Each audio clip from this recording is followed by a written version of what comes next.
नमस्कार, आप देख रहे हैं 5 की बात। मैं हूं नगमा। इस वक्त की बड़ी खबर ये आ रही है कि लोकसभा चुनाव के लिए बीजेपी अपनी दूसरी लिस्ट जारी करने वाली है और ये लिस्ट जल्दी ही पूरी आने वाली है। लेकिन उससे पहले एनडीटीवी को कुछ नामों की जानकारी मिली है। ये जो नाम सामने आए हैं अभी, जो सूत्रों के हवाले से खबर है, उसमें बेंगलुरु साउथ से तेजस्वी सूर्या को टिकट मिलने की बात सामने आई है। तो ये साउथ के कुछ नाम हैं जो सामने आ रहे हैं। हावेरी से बसवराज बम्मई, बेलगाम से जगदीश शेट्टार और चिक्कोड़ी से रमेश कट्टी। पहली लिस्ट जो है वो शनिवार को जारी हुई थी। इस बीच ये भी खबर आ रही है कि चिराग पासवान की मुलाकात हुई है जेपी नड्डा के साथ और ये जो मुलाकात है वो खत्म हो गई है। लेकिन आपको बता दें कि जो हम आपको नाम अभी बता रहे हैं, ये लिस्ट अभी आई नहीं है। बीजेपी की लिस्ट का इंतजार है, दूसरी लिस्ट का। लेकिन इस बीच में कुछ नाम सामने आ रहे हैं और ये जो नाम है वो सूत्रों के हवाले से ही हैं इस वक्त, जिनके नाम चर्चा में हैं, जिसमें धारवाड़ से प्रहलाद जोशी हैं, बेंगलुरु साउथ से तेजस्वी सूर्या हैं, तो हावेरी से बसवराज बम्मई हैं, चिक्कोड़ी से रमेश कट्टी हैं। तो इस तरह के कुछ नाम सामने आए हैं। अब हमें ये अब देखना होगा और इंतजार है इसका कि ये नाम जो हैं वो फाइनल लिस्ट में भी रहते हैं या नहीं। इस बीच हमने आपको ये भी खबर बताई कि चिराग पासवान की भी मुलाकात हुई है जेपी नड्डा से और बिहार बीजेपी के नेता मंगल पांडे ने चिराग के घर जाकर मुलाकात की थी इसके पहले। तो ये तमाम चीज़ें यहाँ पे अभी चल रही हैं, काफ़ी उथल पुथल है। हमारे साथ रवीश रंजन शुक्ला जुड़ गए हैं, हमारे सहयोगी। रवीश, बीजेपी की लिस्ट का इंतजार है, अब किसी भी पल आ सकती है। ये खबर थी कि 5 से 6 के बीच में कभी भी लिस्ट आ सकती है। इस बीच कुछ नाम जो हैं वो सूत्रों के हवाले से पहले ही चर्चा में हैं, पर आप वहाँ मौजूद हैं, तो क्या खबर है? इस लिस्ट के इंतजार सबको है, दूसरी लिस्ट है बीजेपी की, तो बताइए क्या जानकारी वहाँ पे मिली है? जी बिल्कुल नगमा, क्योंकि केंद्रीय चुनाव समिति की जो बैठक है वो सोमवार को हो चुकी है और इससे पहले भी एक केंद्रीय चुनाव समिति की बैठक हुई थी। उसके बाद में लगातार ये कयास लगाए जा रहे हैं कि 100 उम्मीदवारों की जो दूसरी लिस्ट है वो आज कभी भी आ सकती है। हालांकि सूत्रों के हवाले से बताया गया है कि 5 बजे के आसपास ये लिस्ट जो है वो जारी की जा सकती है। अब ये जो लिस्ट है ये बहुत ही दिलचस्प लिस्ट होगी नगमा, क्योंकि इसमें बिहार, महाराष्ट्र में नितिन गडकरी का नाम, बिहार में जैसा कि आज आपने देखा कि एक राजनीतिक जो है मुलाकात वो जेपी नड्डा के साथ में हुई है, लगभग सारा कुछ फाइनल हो चुका है बिहार में भी। और इसके अलावा उत्तर प्रदेश पर सबकी निगाहें टिकी रहेंगी कि क्या पिछली बार तो किसी भी निवर्तमान सांसद का टिकट नहीं काटा गया था उत्तर प्रदेश में, लेकिन क्या इस बार टिकट काटा जाएगा? क्योंकि अगर टिकट नहीं कटना था तो फिर उनका रोका क्यों गया? गाजियाबाद से मसलन केंद्रीय मंत्री जो वीके सिंह हैं, उनके टिकट पर सस्पेंस बना हुआ है कि क्या उनका टिकट जो है वो काटा जाएगा या वो लड़ेंगे। ऐसे ही कैसरगंज से ब्रजभूषण शरण सिंह हैं, फिरोजाबाद से हैं, बहराइच की जो सीट है उस पर भी जो है संशय बना हुआ है। तो ऐसे तमाम सारे नाम हैं। मेनका गांधी, वरुण गांधी का नाम होगा इस दूसरी लिस्ट में कि नहीं होगा, तो ऐसे तमाम सारे नाम हैं जिन पर सस्पेंस बना हुआ है। सूत्रों के हवाले से खबर यही मिल रही है कि इस दूसरी लिस्ट में कई सारे निवर्तमान सांसदों के टिकट काटे जा सकते हैं, क्योंकि जब पहली केंद्रीय चुनाव समिति की बैठक हुई थी तो उसमें इन सभी नामों पर चर्चा हुई थी, लेकिन इन नामों को जिनका जिक्र हम लोगों ने किया है उनको खास तौर पर होल्ड कर लिया गया था। तो यही वजह है कि जो बची हुई सीटें हैं जिन प्रदेशों के, राजस्थान, मध्य प्रदेश, उत्तर प्रदेश, दिल्ली की अगर हम बात करें तो गौतम गंभीर ने राजनीतिक संन्यास लेने की घोषणा किया है। उनके जगह पर क्या कोई सेलिब्रिटी को बीजेपी उतारती है?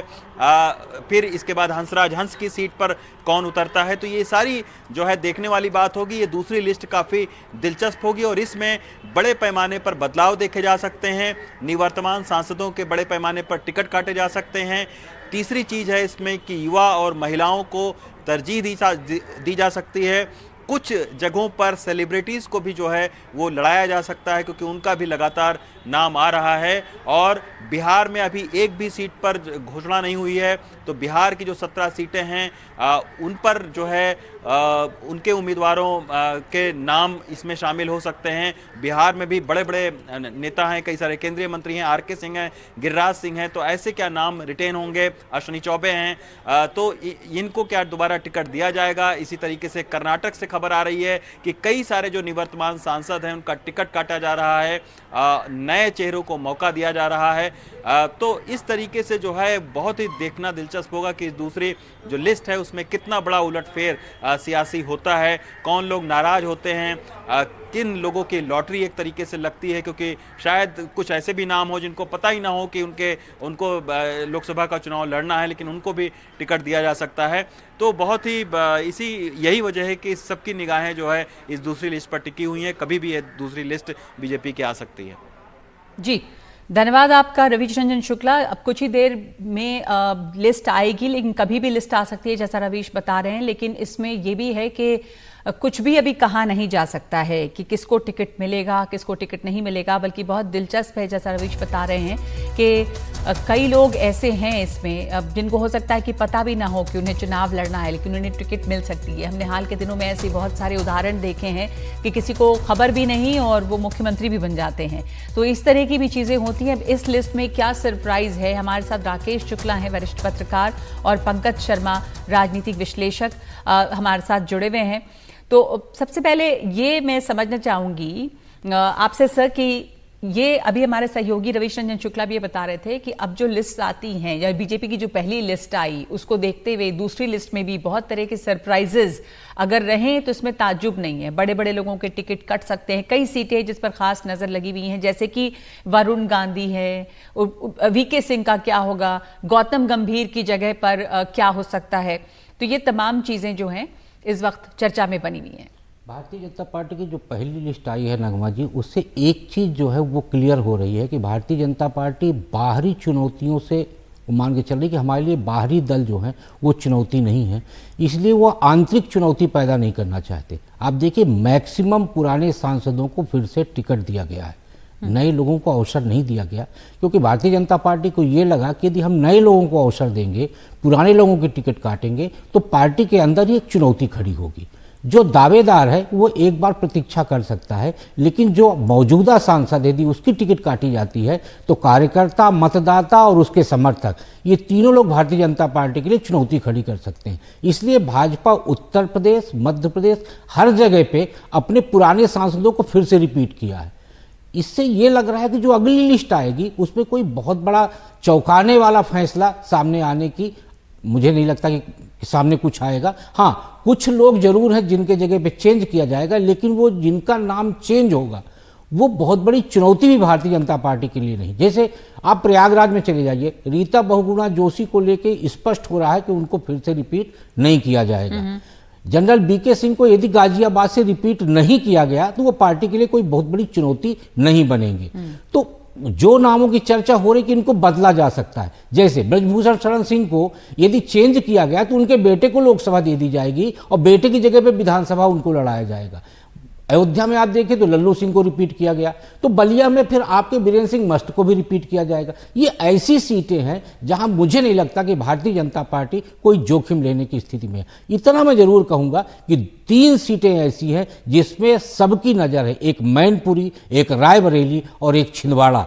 यहां से भारतीय जनता पार्टी किसको उम्मीदवार बनाती है ये सबसे इंपॉर्टेंट होगा, क्योंकि भारतीय जनता पार्टी इन 3 सीटों पे खास फोकस करके चल रही, इसको जीतना चाह रही। जी, बहुत दिलचस्प बात आपने बताई। और इस वक्त हमने आपको बताया था कि चिराग पासवान की मुलाकात हुई है जेपी नड्डा से। चिराग पासवान और बीजेपी में सहमति बन गई है। इस वक्त ये भी खबर आ रही है कि जेपी नड्डा से मुलाकात हुई है चिराग पासवान की और उसके बाद उन दोनों में सहमति बन गई है, यानी कि चिराग पासवान की जो पार्टी है और बीजेपी ये जो है बिहार में अब एक साथ चुनाव लड़ेंगे। तो काफी कुछ हो रहा है। अभी मुलाकात कुछ देर पहले ही खत्म हुई है जेपी नड्डा से। हमारे साथ दोनों मेहमान हमारे बने हुए हैं। जैसा कि अभी आप बता रहे थे राकेश शुक्ला जी के बहुत सारी सीटों पे नजर है, लेकिन ये जो इस वक्त में खबर आई है तो अलायंसेस जो हो रहे हैं उसकी भी चर्चा हम कर लें। ये अलायंस जो इस वक्त लग रहा है कि ये हो गया है, जेपी नड्डा से मुलाकात के बाद सहमति बन गई है।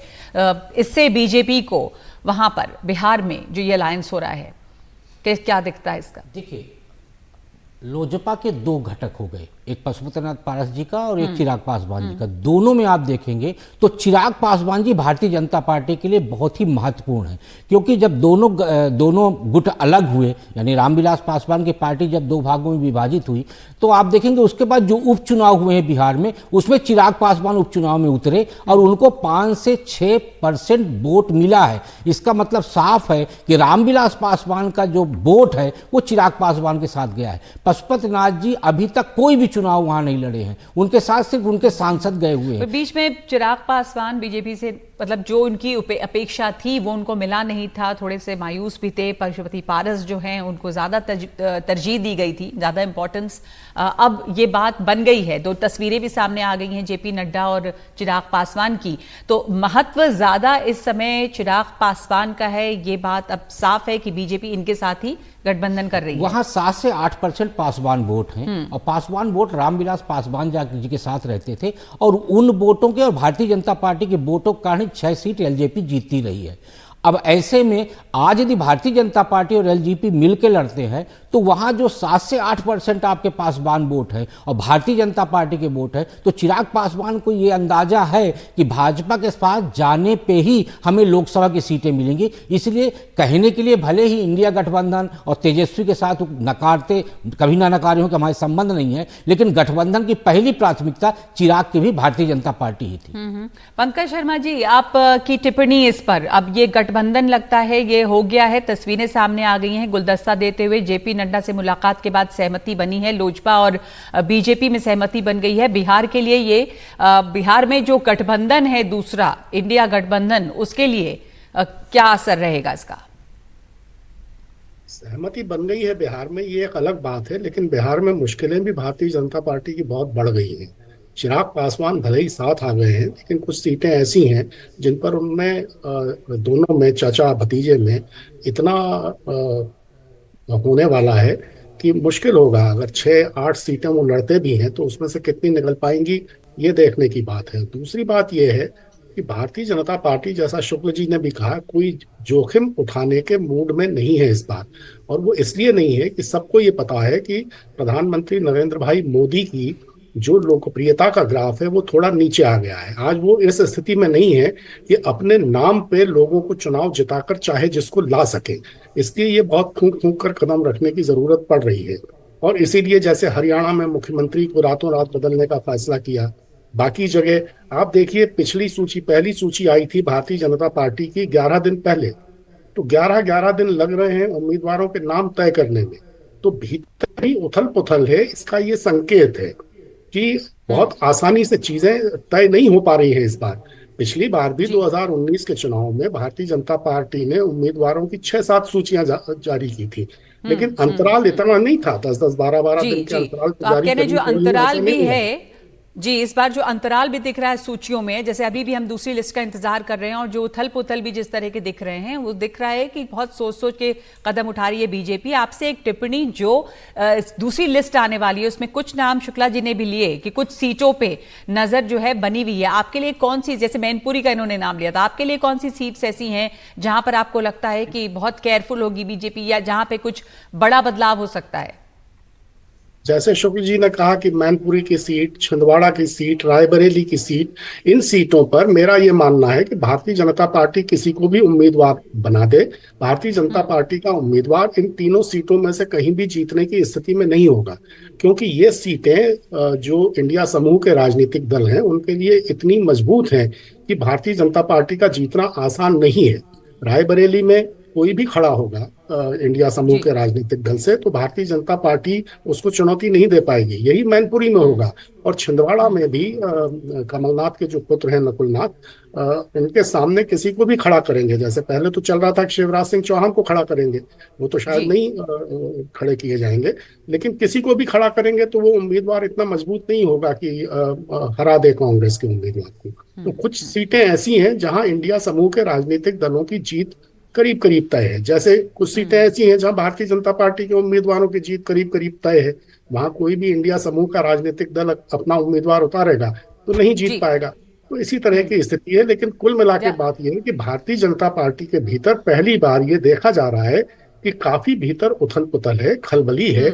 देखिए, जी नितिन तो गडकरी जैसे बड़े नेता को इंतजार कराया जा रहा है उम्मीदवारी उनकी घोषित करने में, तो ये आपस में तालमेल की कमी हाँ, तो और जो आपस में लिस्ट आने संबंधों में में जो थोड़ी सौहार्द देर भी हो भी रही है, ये जी, बताता लिस्ट है। आने में देर भी हो रही है और जो लिस्ट के बीच का अंतराल भी है वो इस दफा थोड़ा ज्यादा है और काफी उथल पुथल भी है, जैसा आप बता रहे हैं पंकज जी, कि लगता है कि बहुत फूक फूक के कदम रख रही है और किसी भी तरह का रिस्क नहीं उठाना चाहती है बीजेपी। धन्यवाद आपका पंकज शर्मा हमारे साथ जुड़ने के लिए। राकेश शुक्ला, बहुत धन्यवाद आपका जुड़ने के लिए। इंतजार बना हुआ है अभी की बीजेपी की लिस्ट आएगी तो उसमें क्या उथल पुथल होता है उसके बाद उसको देखेंगे, लेकिन इस वक्त एक ब्रेक ले रहे हैं 5 की बात में। सीए पर कैसे आमने सामने है विपक्ष और बीजेपी, ब्रेक के बाद।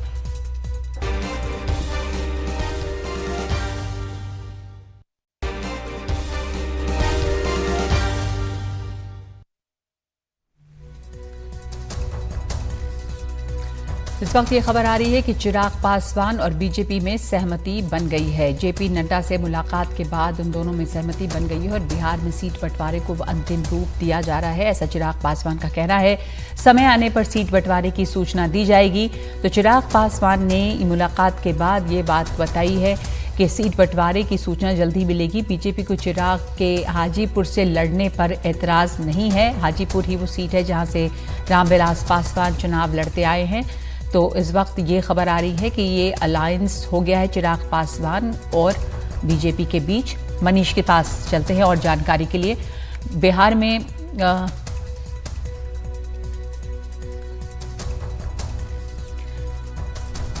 में एनडीए के दो अहम नेताओं पशुपति पारस और उनके भतीजे चिराग पासवान के बीच हाजीपुर की सीट जो है वो मूंछ की लड़ाई बन गई है। लेकिन हाजीपुर और खासकर वहां के पासवान वोटर की पहली पसंद कौन है, ये बता रहे हैं हमारे सहयोगी मनीष कुमार। हम फिलहाल हाजीपुर संसदीय क्षेत्र के सुल्तानपुर गांव में हैं।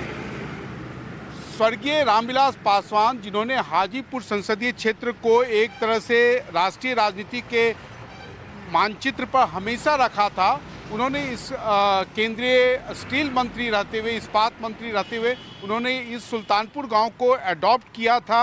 ये जो है सुल्तानपुर गांव जो है ये पासवान बहुल्य गांव है। हमारे साथ पासवान जाति के कई सारे लोग यहाँ पर मौजूद हैं। हम इनसे जानते हैं कि जो एनडीए में जो सीटों का बंटवारा चाचा भतीजे के लड़ाई या एक तरह से जो उनके अह के कारण, उनके ईगो के कारण रुका हुआ है, इस पर इनकी आखिर क्या सोच है। ये जो हाजीपुर संसदीय क्षेत्र है, इस पर किसका अधिकार ज़्यादा होता है, चाचा का या भतीजा का? भतीजा का। हाँ? भतीजा का। क्यों? ऐसी पुराना से वैशाली जिला के जर्नल ऑफिसर सब रखे हैं। हाजीपुर से सब दिन वहाँ जीत के गए हैं। हाजीपुर से हाजीपुर क्षेत्र उनका है। जब पिताजी चल गए, उनका तो बेटा है ना हाजीपुर सीट सामान लेके, उनका चिराग पासवान का हक है हाजीपुर। हाजीपुर से चिराग पासवान के यहाँ खोज है सबसे ज्यादा। वही भविष्य चिराग पासवान बिहार का भविष्य बना सकता है। इससे रामविलास पासवान कहा था कि मोबाइल बैगन के भाव में बेचवा देंगे, वो बेचारा बेचवा दिया। वो भी मंत्री में गया, हर तरह के काम किया, लेकिन पारस क्या है उसका कोई नाम ही नहीं जानता। चिरागे का हक है यहाँ से, सब दुनिया चिराग को जानता है, रामविलास पासवान को जानता है। आप लोग भी यहीं के रहने वाले हैं? हाँ, आप लोग क्या सोचते हैं? यहाँ से चिराग पासवान जी चुनाव लड़े, अच्छा रहेगा। पारस जी को पता है यहाँ कोई वोट नहीं देने जा रहा है, ठीक ना, इसलिए बताते हैं चिराग जी युवा नेता हैं, हम लोग को विकास करेंगे, जो उनका पिताजी किए हैं वो उससे बढ़ के करे यहाँ, ठीक ना, हम लोग की उम्मीद है। लेकिन पारस जी से ऐसा काम नहीं हो पाएगा, इसीलिए हम लोग सोचते हैं कि चिराग पासवान जी यहाँ हाजीपुर से चुनाव लड़े। आप लोग को क्या लगता है? एकदम सही बात जो है। चाचा भतीजा के कारण जो है अभी पूरा मामला उलझा हुआ है। हाँ, पशुपतिनाथ के कोई ऐसे भी न चिंता है यहाँ, चिराग के छोड़ के पशुपतिनाथ जी के ऐसे भी कोई नहीं चिंता है। ये अधिकांश लोगों की यही राय है कि जो रामविलास पासवान के उत्तराधिकारी की जो लड़ाई है उसमें कहीं भी चाचा के साथ कम से कम पासवान जाति के जो वोटर हैं या जो आम लोग हैं उनका समर्थन नहीं है। सब ये मानते हैं कि चिराग पासवान ही उनके असली अधिकारी हैं, असली उत्तराधिकारी ही नहीं है, बल्कि हाजीपुर संसदीय क्षेत्र से का जो प्रतिनिधित्व करने का जो असल अधिकार किसी को है तो वो चिराग पासवान को ही, रामविलास पासवान के उत्तराधिकारी के रूप में है। कैमरामैन हबीब अली के साथ हाजीपुर से मनीष कुमार, एनडीटीवी इंडिया के लिए।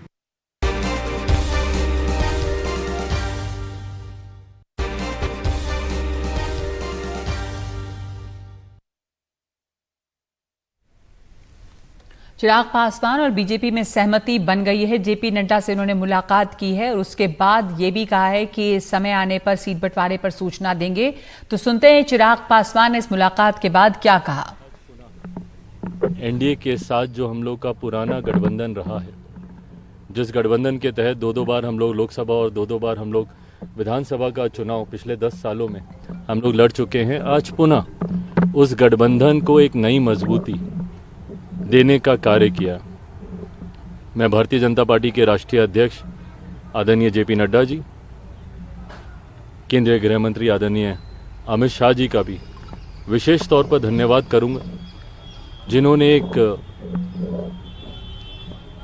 एक बड़े भाई की भूमिका पार्टी के तमाम हितों को, पार्टी की तमाम चिंताओं को, पार्टी के तमाम कंसर्न्स को ना सिर्फ एक्नॉलेज किया बल्कि एड्रेस करने का भी काम किया। आज जब हम लोग गठबंधन, ये गठबंधन की घोषणा नहीं है क्योंकि गठबंधन में हम लोग हमेशा से थे, पर चुनाव को लेकर, लोकसभा चुनाव को लेकर आज जब सीटों का बंटवारा हो चुका है, गठबंधन का स्वरूप पूरी तरीके से तैयार हो चुका है, तो इस मौके पर मैं केंद्रीय गृह मंत्री आदरणीय अमित शाह जी का, आदरणीय जेपी नड्डा जी का भी अपनी तरफ से, अपनी पार्टी के हर एक कार्यकर्ता की तरफ से उनका भी मैं धन्यवाद करता हूं।